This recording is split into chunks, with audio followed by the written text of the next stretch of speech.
here with my Rizzle, my Nizzle, and we're going to teach you the split squat, run through a couple of mistakes that people make, and big shout out to the guys at Revive Stronger, my boys from the UK, Steve, Hall and Pascal. Thank you for the sweet top, guys. So, split squat, a lot of people really screw this up. They start by just dropping into the movement from the top position and they don't really set themselves up to execute it correctly. So instead, we like to measure twice, cut once at JPS. So we start on the bottom, and this allows us to find the right bottom position. So for Nari, we want to have 90 degrees shin angle here, so her heel directly under her knee. And then if Aaron swings around here, we can see her rear leg, knee is below hip. She can start with her hands on her hips, and then we're going to come straight up and then straight back down, pushing her weight in that front foot.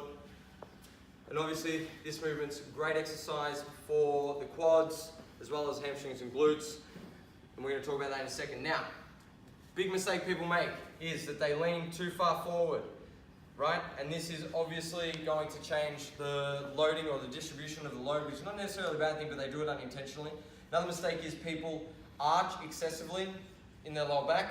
We want ribs down, neutral spine, so just a slight bend in the torso, almost 45 degrees. And another big mistake that people make is come up Nari.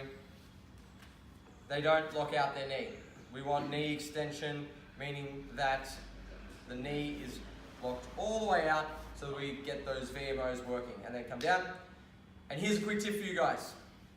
Now obviously we started with vertical shins. Now this is going to train the lower body pretty evenly from quads, hamstrings, glutes.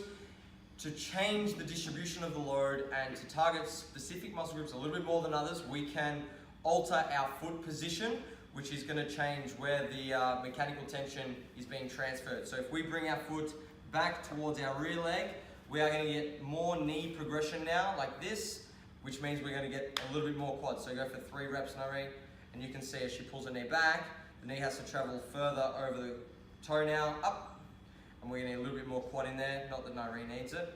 And again, if you want to get a little bit more hamstring and glute, we can bring the foot even further out, further, and we can get less knee progression than before. So the knee's almost behind the heel now, and this can be used really well in training for different purposes or different muscle groups within your program. And again, knowing where to push in your forefoot is really important in terms of how we distribute that load. So with a wider stance like this, we want to be predominantly pushing in our heels. Again, we can get a little bit more glute and hamstring. And with that narrower stance, back to where you were, Nari, if we push in our midfoot, big toe, we're going to get a lot more quad. So, guys, I hope that was useful. I hope you found it informative. Follow my Rizzle, my Nizzle on the gram and enjoy the ride.